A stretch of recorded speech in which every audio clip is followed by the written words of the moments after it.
Now, okay, if we look at this question, so the first part of this question, the foundation, obviously for a fireplace, it's a lot wider. So if we were to mark in your traditional strip foundation, you'd have a dotted line here, so that would be over 1050, and then the other 450 here is the extra piece for your actual chimney. Now, so getting up to floor level, there's no real difficulty.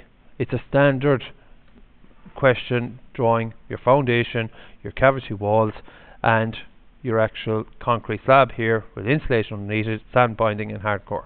Okay, so there should be no difficulty in drawing that much of the drawing. So after you achieve this stage here, so once we achieve this stage here of drawing each of these layers here, the next thing is we have to put in a few other bits of information that some students forget to put in. Now, a couple of things that people forget to put in on these drawings is you need to put in a red line here for your radon. So a red line across your drawing here.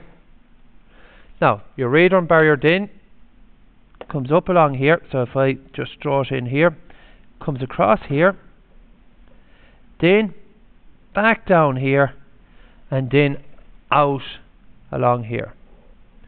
So, and then you label that radon barrier as well. Now, so that's your radon barrier placed in. Now, in this drawing, you'll also put in your plaster on the outside. So your plaster on the outside, you measure out. It's 18mm plaster, so scale 1 to 10, we'll measure out 2mm. And we'll just draw this line here for plaster. Down as far as this. And then what we'll do is, we'll draw a line out here. Now, from the book, which I don't like, you'll all notice that it's put in the symbol for soil or ground. None of your houses have soil outside it.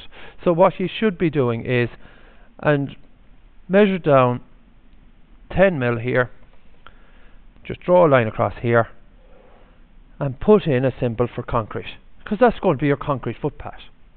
Okay? You're not going to have grass growing outside the wall. Okay? Most modern houses, you have a footpath all the way around, so you just put in the symbol for concrete. Now, from this stage here, we'll start with the fireplace. Now, if we go back and look at the sketch we have here, what I want to draw in first is this piece of the wall here. So if you think of your sitting room at home, this is your chimney breast. What we want to do is, we want to draw in this section here. So to draw in this section, we have to figure out where to draw it. Now, as I said, first of all, you're measuring up your 10 blocks high. This block and this block, the position of it is just brought straight across. Then we have a lintel underneath that. The main issue then is, how do we locate where this is? So how do we locate where it is? What we're going to be doing is, we have a block here. This block is telling you where it is, because this here is a section straight through the center of a fireplace. So what we're doing is, all this blockwork continues up along the right hand side of your fireplace and the left hand side of your fireplace. Because if we imagine a fireplace, it's just a small square opening. At the right hand side or the left hand side, you have that blockwork going all the way up. So for instance, I could draw a line from this point here straight up along here to represent the block wall. And that's what I'll be doing on the drawing. I'll be drawing a line up here all the way up along to represent the block wall. Okay, so from my floor level here, I'm going to be drawing a line straight up on my drawing. It's not done here in the book, but I'll be drawing it because I know it's there. It has to be there. Okay, so to start off drawing them blocks, we'll just take this line straight up. So as I said here, from this point here, I'm going to be drawing a line heavy all the way up, and then from this point here, I'm going to be drawing a light line to start off with. And then what I'm going to do, from the top here, matching up with the blockwork that I've already drawn, line across here, line across here, and then our line across here.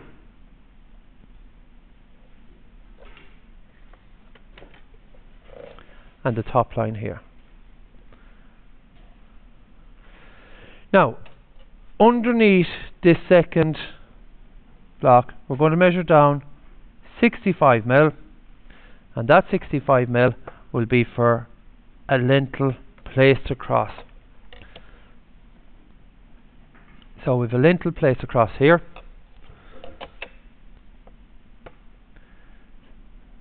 So we can draw this line in heavy now, and we can draw in the inner lines in heavy. Now, what we're going to put in here, just a small plus sign here. The reason we put in a small plus sign, that's going to be for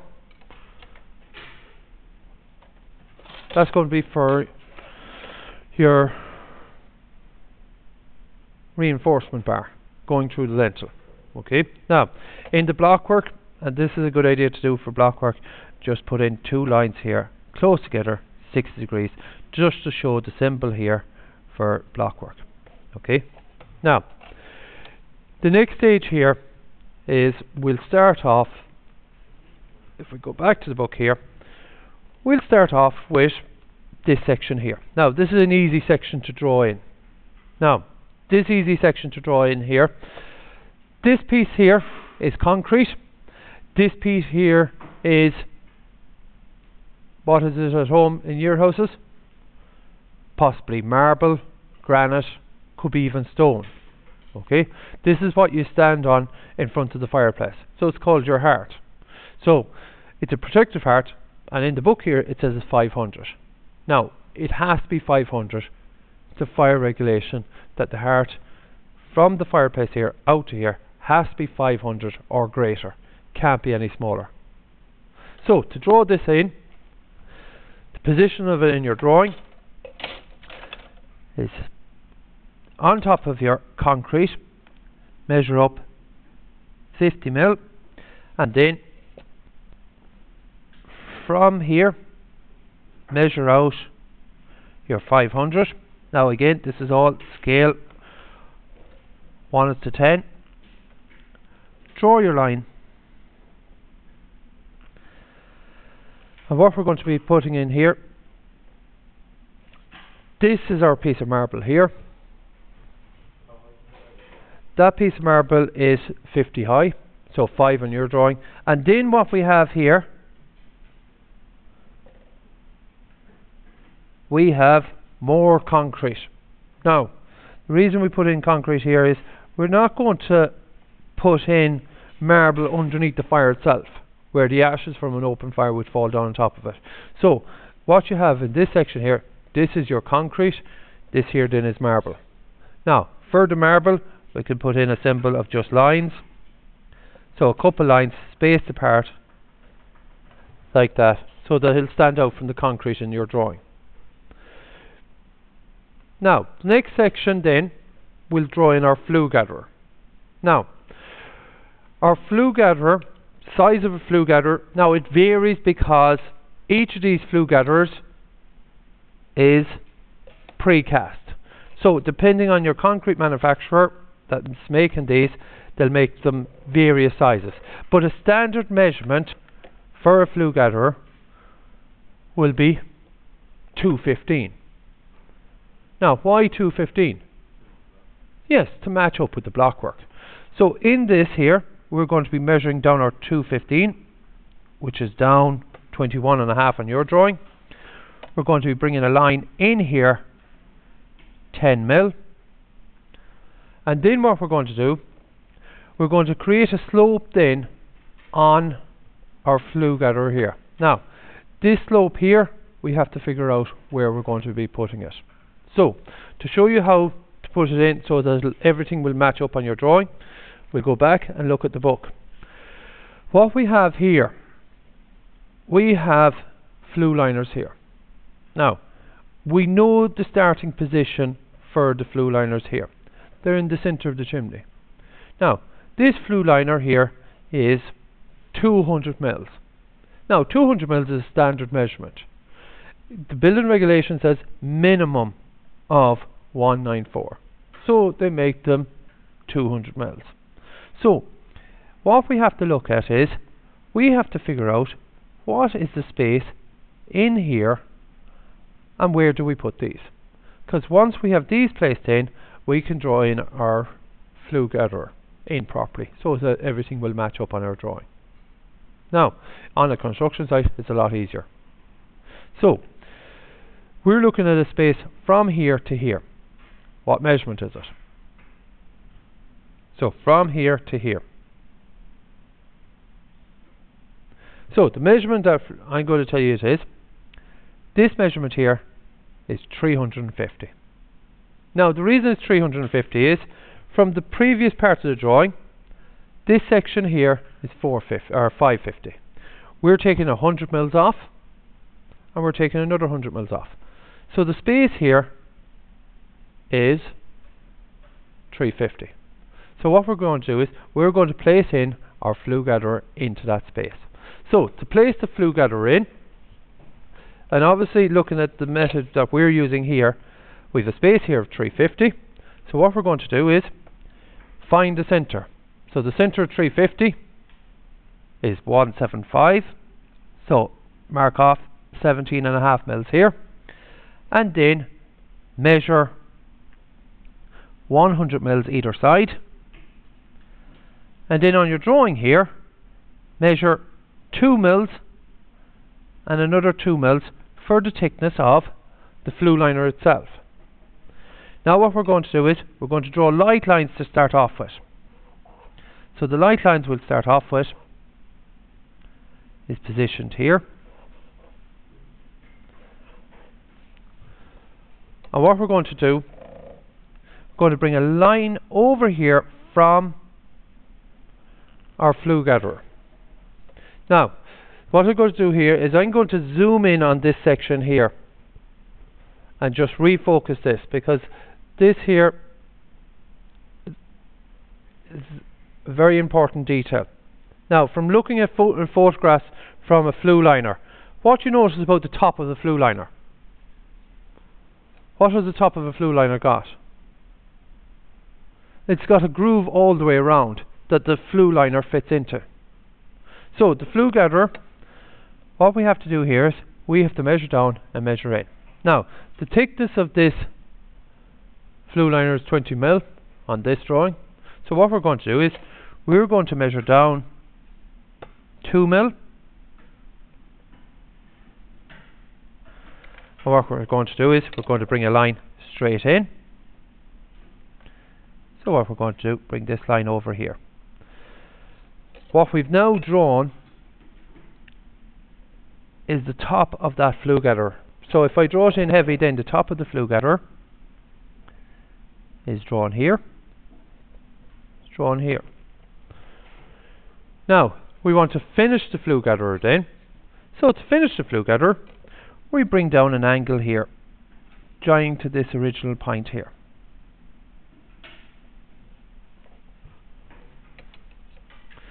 So this is our flue gatherer on the outside put in. This here is our groove. This here is our groove here. Now what we're going to do is, we're going to draw the inside of the flue gatherer. So the inside of the flue gatherer, going to bring a line across here, and then what we're going to do, draw a line at an angle from this point here. Now we're going to match up from this point here straight down to give us an angle for the inside in the flue gatherer, and that's our flue gatherer position there. Now because the flue gatherer is made from concrete, we're going to put in a symbol for concrete.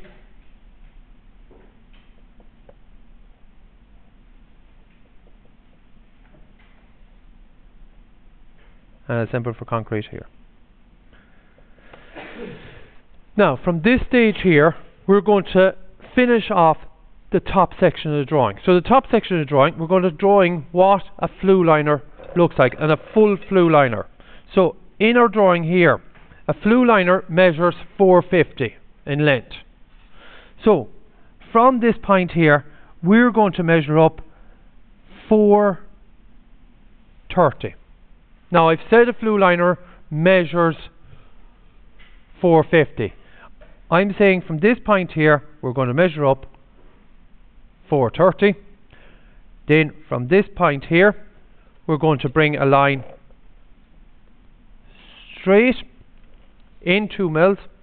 Then we're going to measure up that extra 2 mil. Then we're going to measure out 2 mil.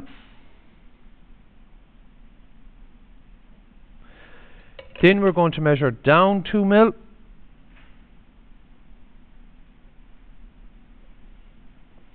And then this is what we have to do here. Draw an angle, possibly at a 45-degree angle.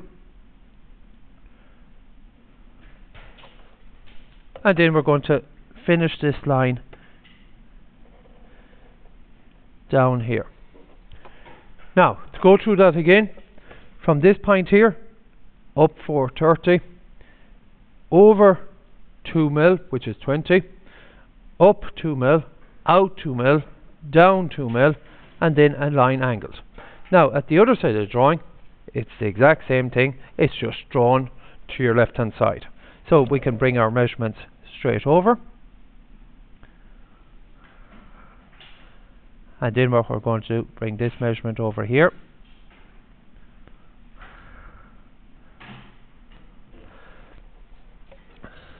Now draw our lines in heavy.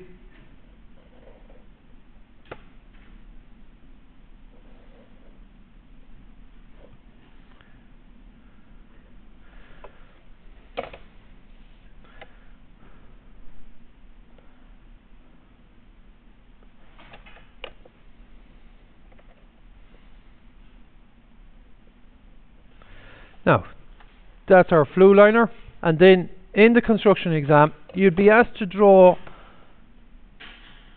just one flue liner and possibly another one stacked on top of it, but just stacked on top of it like this. You won't have to draw a full second flue liner. So that's our flue liner positioned. Next we'll put in fill. Now this fill is placed along here. Now this fill is made up of 1 part cement, 1 part lime, and 12 parts sand. So it's a lean mix here, and what is there is, in case the chimney ever catches fire and a flue liner breaks, that this fill would seep into the crack. Now once we have the flue liners placed in, the next stage, if we go back looking at the drawing again, is we're going to be placing in this fire back here. Now this fire back is made from fire clay to withstand the heat from the fire. Now obviously over time this wears away with continuous heat, so what it is a replaceable part. Then you have a fill in behind it here. Now we're going to focus next on drawing in this fire back. So to start off with the fire back, we need to create the throat. Now this section here, from here to here, is called the throat of the fire. Now key thing about the throat of the fire, it has to be 100 mils to allow a draft to be created, so there's a pull on your chimney so that smoke will go up your chimney. Now if it's too great a distance, a lot more heat will go up. If it's too small a distance, a lot more smoke will enter your room. It won't take away the smoke as efficiently as it should. So this measurement is important, and it's constructed to be 100 mils. Now, so on your drawing, to place this in, this is where an adjustable set square will come in useful. We have an angle here. We know our fire back has to be 100 mil throat. So what I'm going to do here is, from this position here, draw a perpendicular line, measure 100 mils on this perpendicular line, and then draw my line down at an angle. Now the starting position for the fire back is as follows then. Straight across from your flue gatherer to find this point here. Now that's the top point of your fire back. Then we measure in 50 mil, so the thickness of the fire back. Next stage then, to find the base of the fireback. We mark it down here and measure in 50mm again. And this is where it's again up to manufacturers of these firebacks. They vary slightly. So what it is, it's not a crucial deal inside the exam how long you make this line here and make it match in with here. Now, a rough rule of thumb when you're doing this is, if you make this 150 and make it down here 150, it'll look right in the exam. Now, there's no set measurements for this. So if we measure down here 15mm with our adjustable set square, bring this measurement down here 15, then the back line here, do the same. Now, bring this line back in to meet the fireback here. Then if we bring this point over here, find it here, and bring it in to this line here. Then, to finish the fireback, we bring it down here.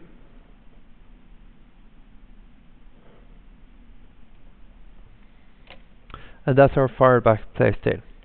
Now, on the top of the fireback, you place a line here at an angle.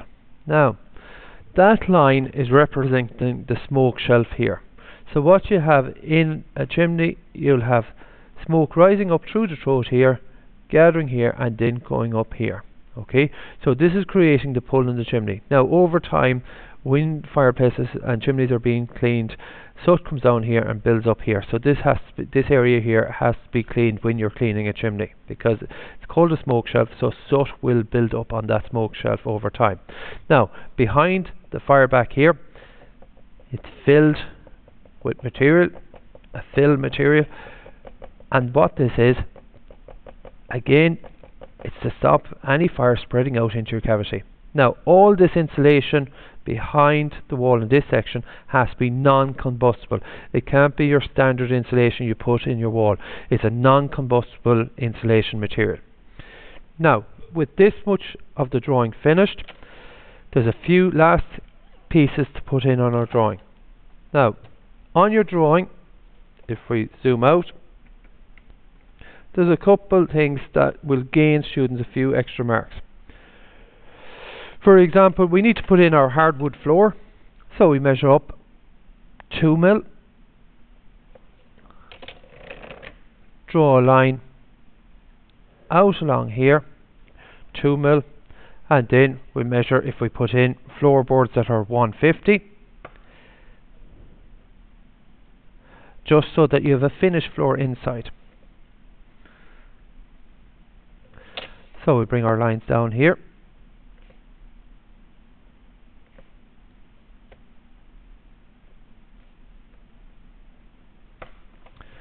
So that's our floorboards. Put in, we'll say, a tongue and groove symbol.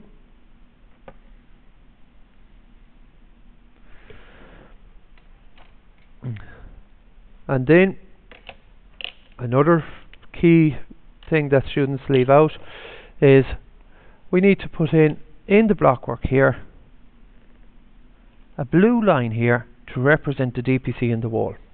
So the DPC in the wall is to stop rising damp in your wall. So to stop rising damp, you place in a blue line here, a blue line here. Now, this here is the full exam question. Now, so we have our standard foundation, a small bit wider because of the chimney, with extra blockwork. Then we've a solid concrete floor. We've got our heart, which is 50mm. We've got our concrete inside that. We've our fireback. We have our throat created. We have our flue gatherer. We have our flue liners. We have fill. Now, at this stage, there's a couple extra things we can place in. We can place in what some people regard as the fireplace, is the actual fire surround that fits around the drawing here. So mainly made out of metal and wood. Then we could plaster this section of the wall here, and then the most important stage when we get this far is to label everything. And the easiest way to label all of these is, for example, write in number 1 here, and then over here somewhere on the drawing write in where you have space, write number 1 equals flue gatherer.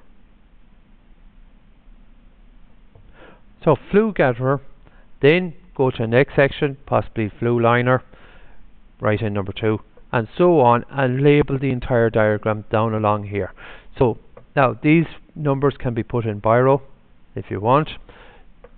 I'd prefer pencil, just so that the examiner will see all these numbers and that you've explained it, because each part of this drawing, there's 4 marks in the exam going for it. So to get the full 4 marks, 3 goes for drawing it, 1 mark goes for the label, for telling the examiner what it is. Now, the last part of this diagram, and what has asked in previous years, is explain the joint, how the flue liners join together. Now, it's a socket and rebate joint, and the best way of explaining it is draw a circle around this and bring an arrow out here and sketch the joint out a lot larger, so that the examiner is able to see what the joint looks like. So for example, if we take, we'll say, the flue liner, so this is the bottom of one flue liner, and show how it connects. So to show how it connects here, we just draw this here, and what you're looking at here is this top flue liner sockets into this rebate here that's formed. So it's called a socket and rebate. What's done is there's a small piece of mortar placed in here when they're being jointed together to create the seal, and what it is, it allows the smoke to travel up the chimney here, and you don't have any smoke escaping out through here using, we'll say, the mortar. Now it's also surrounded with your sand and lime, your 1 part cement, 1 part lime and 12 part sand mix around it. Now that mix also allows these to expand when the chimney heats up, and it also allows them to contract. If we were to put in a lot more cement, these flue liners wouldn't be allowed to expand, and what would happen over time is they'd crack. Now that is the full exam question dealing with open fireplace. Now in recent years we've been asked to put in a stove. It's basically the same drawing, it's just that we put in an inset stove in this section here.